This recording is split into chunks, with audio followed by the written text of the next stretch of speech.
Good day, everyone. Today we're going to talk about a really cool kind of poetry called shape poetry, or sometimes it is also called a concrete poetry. Imagine a poem that isn't just about something but also look like it. That is called shape poetry. It's a poetry where the way the words are arranged on the page is just as important as the word themselves. The poem shape is part of its meaning. So, we all know a traditional poem is like a story told with words. A shape poem is like a story told with words and a picture. So, the picture or the shape help us understand the story better. So, the word create the poem's meaning, but the shape adds another layer of understanding. So, now we'll explore how this works. Okay, now let's talk about the most important thing about shape poem. So the shape itself, it's not just there for decoration. It's actually connected to what the poem is about.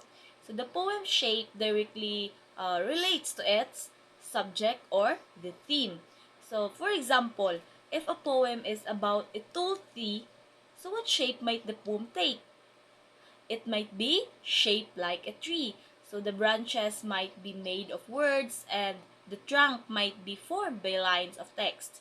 Or the roots could be represented by words at the bottom. So the shape is the tree. This isn't just a coincidence, class. The poet carefully chooses the shape to match the poem's subject. So what is the subject of the poem is? It is the tree. So this connection between the shape and the subject makes the poem more powerful and memorable. It's like the shape adds another layer of meaning to the words, like what I've mentioned a while ago. So now in shape poetry, the way the words look on the page is just as important as what the words say. We call this typography and the spatial arrangement. It's all about how the words are arranged and shaped, their placement, spacing, and even the font used. So, think about the line breaks. In a regular poem, line breaks can change the rhythm and emphasis, di ba? In a shape poems, they're even more crucial because they can help create the poem shape where you break a line can dramatically change how the shape looks. So word spacing also matters because sometimes poets use lots of uh, space between words to create a feeling of openness or vastness. Other times, they packed words tightly together to create a feelings of density or confinement. So the spacing itself can add meaning. And lastly, the font choices impact the overall look and feel. A playful font might be used for a light-hearted poems, while a more serious font might be chosen for poems with a somber tone. The font itself, it also contributes to the poem's mood and message. All the mentioned elements like line breaks, the word spacing, and the font choices work together to create the poem's visual impact. They're not just simple details, they're essential tools that poets use to enhance their poem's meaning and create a powerful visual experience for the readers. So, okay, class, you might be surprised to learn that shape poetry has a long history. It's not just a recent trend. Imagine ancient civilization using shapes to communicate ideas. Maybe they carved poems into stone or used sand to create shapes. That is shape poetry in its earliest form. But shape poetry really exploded in popularity in the 20th century. This was a time when the artists and writers were uh, breaking the rules and trying new things.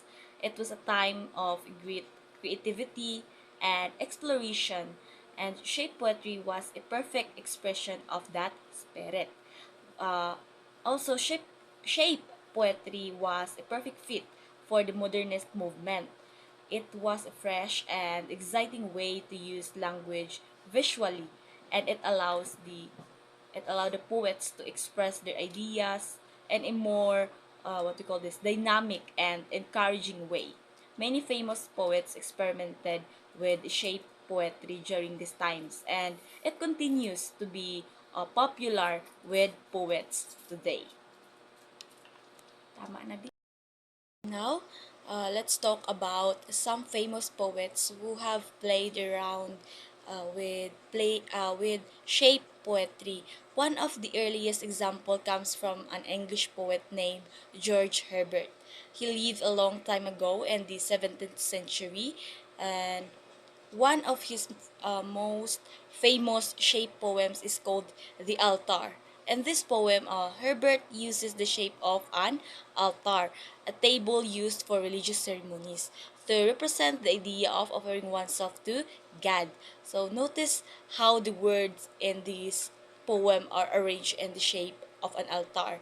That's not a coincidence. Herbert used the shape to represent the uh, idea of offering oneself to God. So the shape adds another layer of meaning to the poem, making it more powerful and impactful. This shows that shape poetry has a long and rich history. Even centuries ago, poets were using shape to enhance their poems and communicate their ideas in a unique ways. So we've been talking about the poets from the past. But what about the poets who are writing today? These poets are called the contemporary poets. They are writing shape poetry right now, using their creativity and express themselves in exciting new ways. So now let's break down the process of creating a shape poem step by step. First, we have choosing a subject. First, you need a subject that works well visually. So think about things that have a clear shape, like a tree, heart, or an animals. You want a subject that you can easily represent with words. So next is sketching the shape. Before you start writing, sketch your shape on paper. This help you visualize how your word will fit. It's like a blueprint of your poem. Next is the word placement. Now comes the fun part. So, diri ang mas lingaw nga part sa word placement. You start placing your words and phrases within the shape. So, this is where word length and spacing really matter. You need to think about visual balance. You don't want one side of your shape to be crammed with words while the other is empty. So that is the word placement. Next is the font selection. So font selection, the font you choose can make a big difference. A playful font might work well for like what I've said earlier, a light-hearted poem, while a more serious font might uh, be better for a poem with a somber tone, di ba? So, next and last is the revision and the refinement. This is where you polish your poem. You might need to move words around, change the spacing, or even adjust the shape itself. So keep revising until you're happy with the overall visual effect or the result of your uh, output. So now we're going to explore how poets use shape to make their poems even more powerful. We'll look at some examples to see how different shape can create different feelings and tell different stories.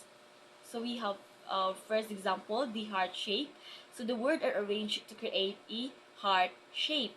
This simple shape can already convey a lot of emotion, right? Think about a love poem. So the heart shape immediately sets the tone, di ba? But what if we get more creative? What if we use a heart shape, but the words inside form a spiral, which is our third example. So the spiral adds another layer of meaning.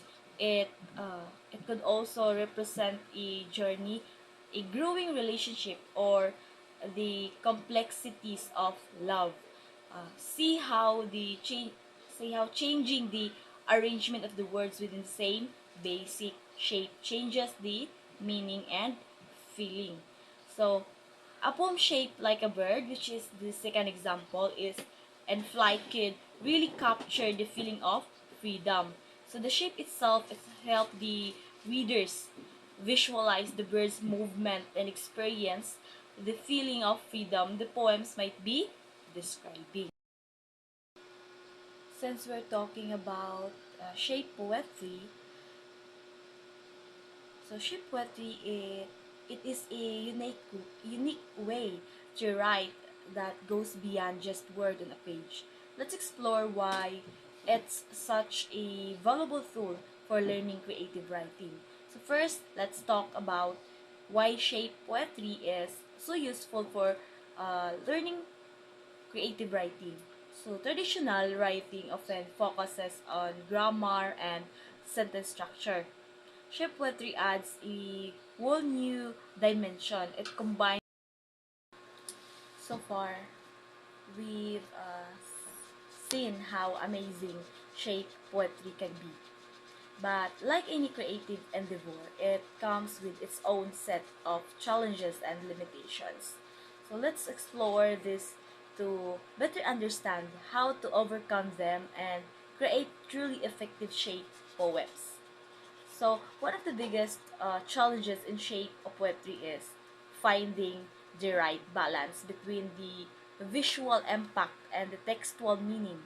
So, you want your poem to look great, but you also want it to say something meaningful. It's a bit like balancing on a tightrope. If you focus too much on the shape, the meaning might get lost. If you focus too much on the meaning, the shape might not effective, might not be. So we've explored the world of shape poetry. From its basic concept to the challenges it presents. Now, let's reflect on why it's such a valuable and rewarding creative pursuit. So, shape poetry offers a something truly special, a unique blend of visual art and written words. It's not just about expressing ideas through words, it's about expressing them through a visual design as well. So this opens up a whole new world of artistic possibilities. Think about it. You can use shape to emphasize the mood, theme, or even the rhythm of your poem. So a jug shape might reflect a feeling of chaos or anger, while a smooth flowing shape could represent peace or serenity. So the shape itself become a powerful tool for conveying meaning and emotion. It's a way to make your writing come alive in a way that traditional poetry simply can't. So creating shape poetry isn't always easy. It requires careful planning, experimentation, and problem solving. You can might need to adjust your word choices, experiment with different fonts, or even change your initial design to achieve the desired effect. But this is precisely what makes it so rewarding. The challenge pushes you to think creatively, to find innovative solutions, and to develop your skills in both a visual design and writing. So overcoming these challenges is incredibly uh, satisfying and helps you grow as a writer and thinker.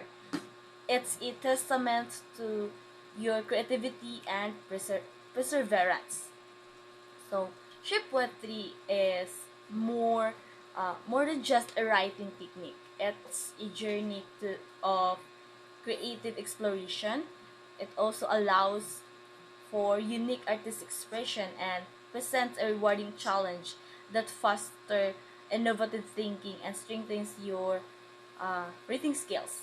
The combination of visual and textual elements makes it a truly powerful and engaging form of creative expression. So keep experimenting, keep pushing your boundaries, and keep creating. That would be all, and I hope you learned something today.